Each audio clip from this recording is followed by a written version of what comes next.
Do you ever find yourself wondering, am I in a relationship with my partner or with my cell phone?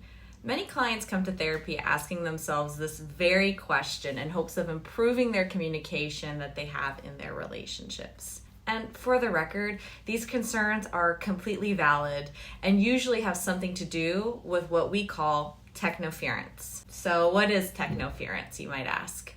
It's the interruption in communication caused by the amount of time and attention that we pay to technological devices like cell phones and laptops. In other words, it's that thing where you're looking at your phone or tablet and don't hear the question your friend or your mom or your partner has asked you. And it can be harmful to all kinds of relationships. But studies have found that it can be particularly harmful for relationships' sexual chemistry. But first, if you're new to this channel, I'm Jordan Travers. I'm a licensed clinical psychotherapist and the clinical director of Awake Therapy.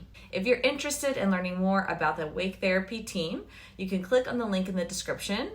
Or if you're in need of psychological or emotional support, feel free to book an initial consultation with one of our therapists by visiting www.awaketherapy.me. Okay, so let's jump right into it. First things first, I'm going to start with what we shouldn't be doing, which is using your phone for anything you wouldn't feel comfortable sharing with your partner. Because sometimes it's not the technology that's driving a wedge in our relationship. It's the lack of trust between you and your partner. You might wonder what your partner is doing when they're on their phone for a long period of time.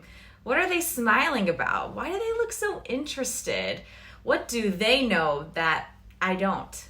And these thoughts can weigh heavily on us. In fact, they may cause you to jump to conclusions or second guess the status of your relationship. And it's important to voice these concerns to your partner.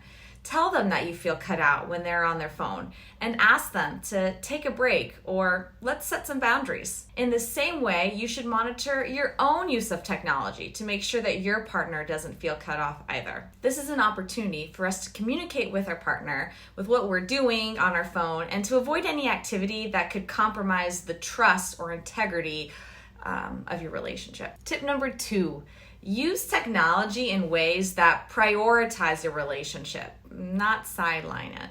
Do you and your partner have a favorite TV show that you always watch together?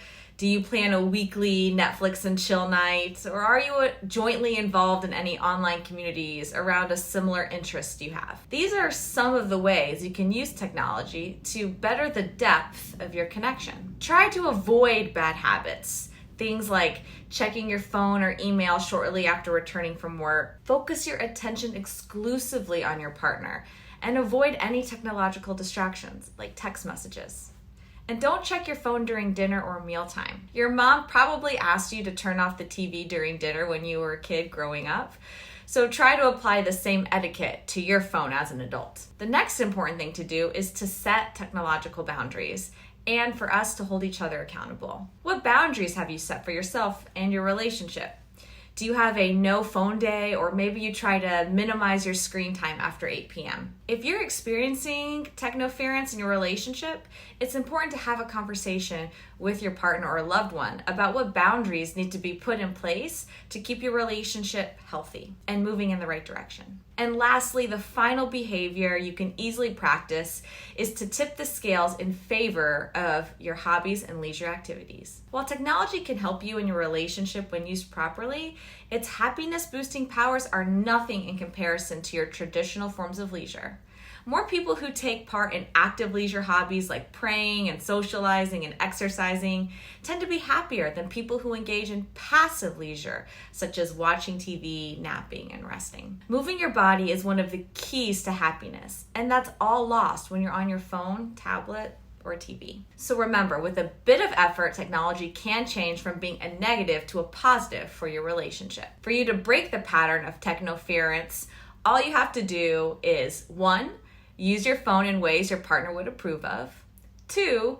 Use technology to do more things together. 3. Set screen time boundaries. And last, number 4, don't choose your phone over other hobbies or active leisure pursuits. Thanks for watching. I hope you found today's content helpful and informative. Make sure to subscribe to receive updates when a new video is posted.